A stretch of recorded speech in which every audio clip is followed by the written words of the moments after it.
दोस्तों, IGM coaching institute में आज एक बार आपका बहुत बहुत स्वागत है।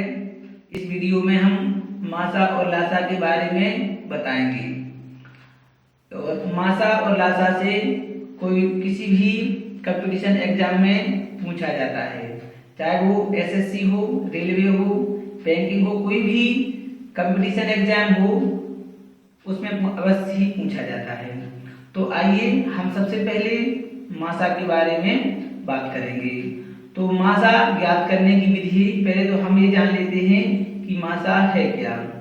तो मासा वह बड़ी से बड़ी संख्या है जो दी हुई संख्याओं को पूर्णतः विभाजित करे। ठीक है, दी हुई दो या दो से अधिक संख्याओं को जो संख्या पूर्णतः विभाजित करे वो संख्या मासा कहलाती है।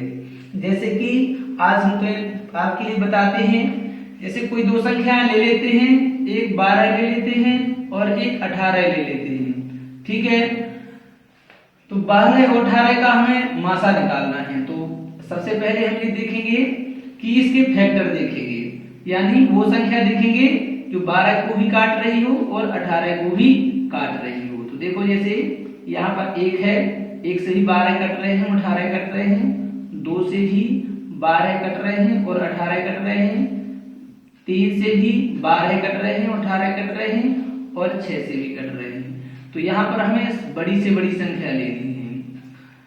तो बड़ी से बड़ी संख्या यहाँ पर क्या है? बड़ी से बड़ी संख्या है 6। तो वह बड़ी से बड़ी संख्या जो दी हुई दो या दो से अधिक संख्याओं को पूर्णतः विभाजित करे वो मासा कहलाती है। तो यहाँ पर 12 और 18 का मासा कितना आ जाएगा?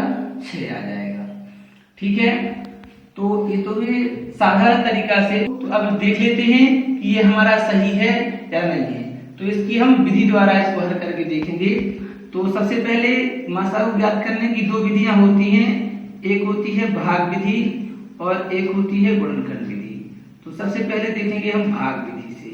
तो ये दोनों संख्याओं को ले लेते हैं, 12 और 18 ले ली हमने।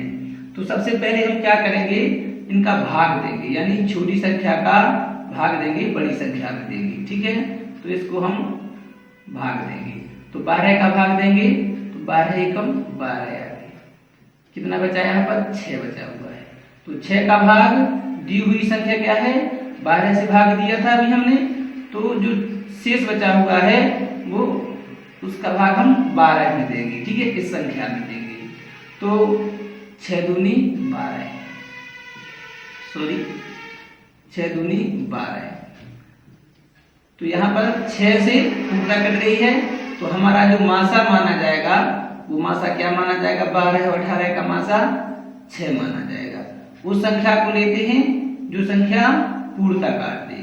तो 6 से भी पूरी विभाजित हो गई है, तो यहाँ 12 और 18 का मासा कितना आ जाएगा? 6 आ जाएगा, जो कि अपना सही है। अब ये तो हो गई है भाग विधि। अब निकालेंगे हम गुणनखंड विधि। तो गुणनखंड विधि से किस प्रकार से कर सकते हैं? तो भाग विधि की दो विधियां होती हैं, एक तो भाग विधि से इस प्रकार से कर सकते हैं और एक भाग विधि से और कर सकते हैं हम। जैसे कि अपनी दो संख्याओं को ले लेते हैं, इन दो संख्याओं को, तो इनका क्या करेंगे हम? ये भी भाग विधि ही कहलाती है। ठीक है, तो इस प्रकार से भी हम मासा जो है कि निकाल सकते हैं। तो इस प्रकार से भी निकालेंगे तो उस संख्या से भाग देंगे, उस संख्या से भाग देंगे जो दोनों से चली जाए, यानी 12 उस संख्या को लेंगे जो 12 को भी काटे और 18 को भी काटे। ठीक है, तो हम 2 से काटेंगे तो ये 6 बार में जाएगा और ये जाएगा 9 बार में। अब देखते हैं हम, अब लेते हैं हम वो संख्या को जो उनको तीनों दोनों को काट रही है। देखो 3 भी 6 को काट रही है 2 बार में और 9 को भी काट रही है 3 बार में।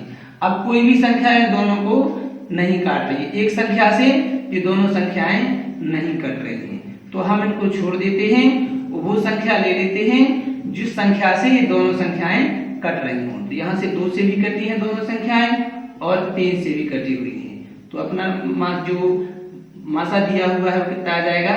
6 आ जाएगा। ठीक है, तो ये दोनों विधियां हैं जो वो भाग विधि से हैं। अब हम तुम्हें बताएंगे कि गुणनखंड विधि से भी कैसे निकाल सकते हैं।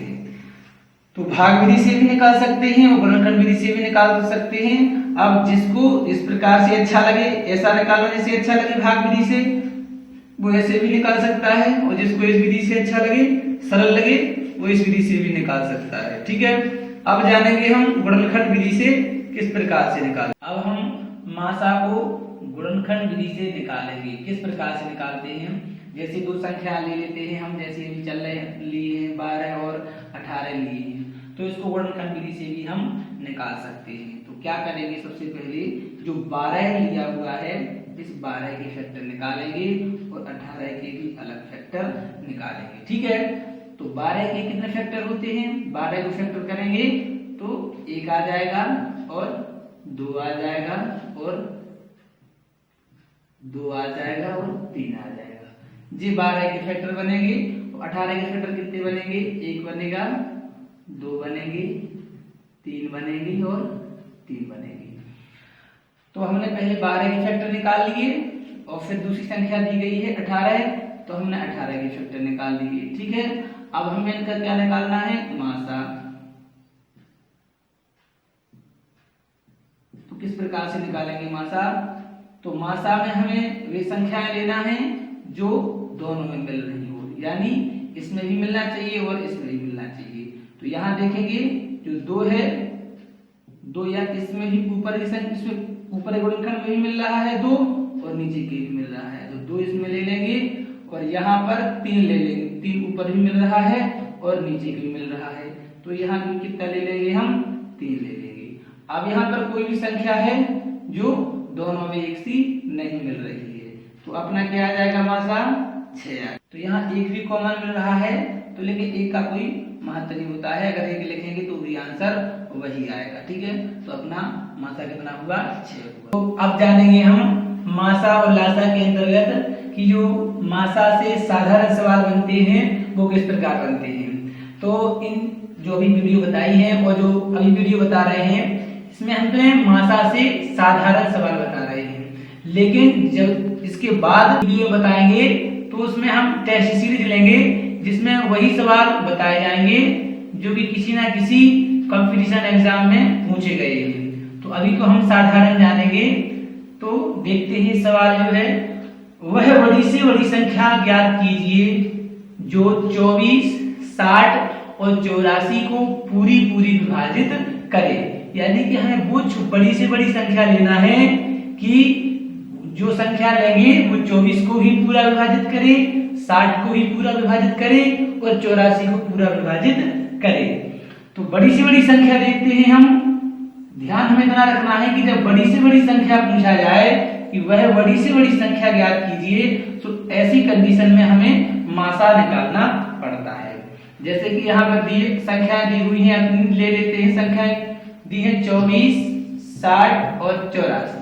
अपन को 3 संख्याएं दी गई हैं और इनका मासा निकालना है। ठीक है, ऐसी कंडीशन में हम किस प्रकार से निकालते हैं।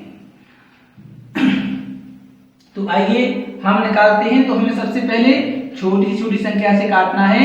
वह छोटी छोटी संख्या लेंगे जो इस संख्या को भी काटे, इसको भी काटे और इसको भी काटे। जैसे 2 ले लेते हैं, 2 से 24 भी कट रहे हैं, 2 से 60 भी कट रहे हैं और 2 से 84 भी कट रहे हैं। ठीक है, तो यहाँ पर हमने 2 ले लिए। अब हम देखेंगे, फिर देखेंगे उस संख्या से काटेंगे जिससे तीनों संख्याएं कट रही हो। जैसे कि अभी 2 से भी ये तीनों संख्याएं कट रही हैं। जैसे 2 से ये 12 बार में कटेगा, ये 15 बार में कटेगी और जे कटेगी कितने बार में, 21 बार में। ठीक है, अब हम आगे देखते हैं। अब 2 से तो नहीं कट रही हैं, ठीक है, ये संख्या कट रही है 2 से, ये संख्या नहीं कट रही है 2 से।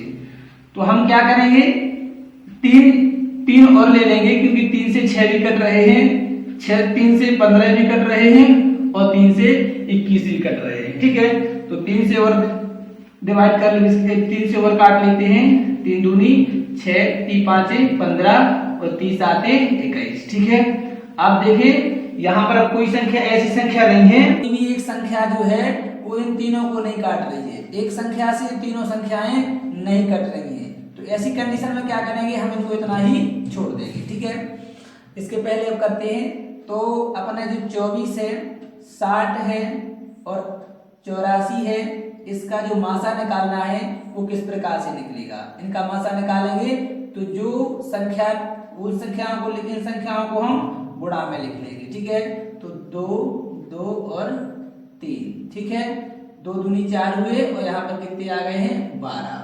तो वह बड़ी से बड़ी संख्या 12 है, वह बड़ी से बड़ी संख्या 12 है कि जो संख्या 24 को भी काट रही है, 60 को भी काट रही है पूर्णतः और 84 को भी काट रही है। तो हमें वह बड़ी से बड़ी संख्या निकालनी थी, तो वह बड़ी से बड़ी संख्या 12 है जिससे 24 भी पूर्णतः कट रहे हैं, 60 भी पूर्णतः कट रहे हैं और 84 भी पूर्णतः कट रहे हैं। तो वो अपना आंसर आएगा इसका 12।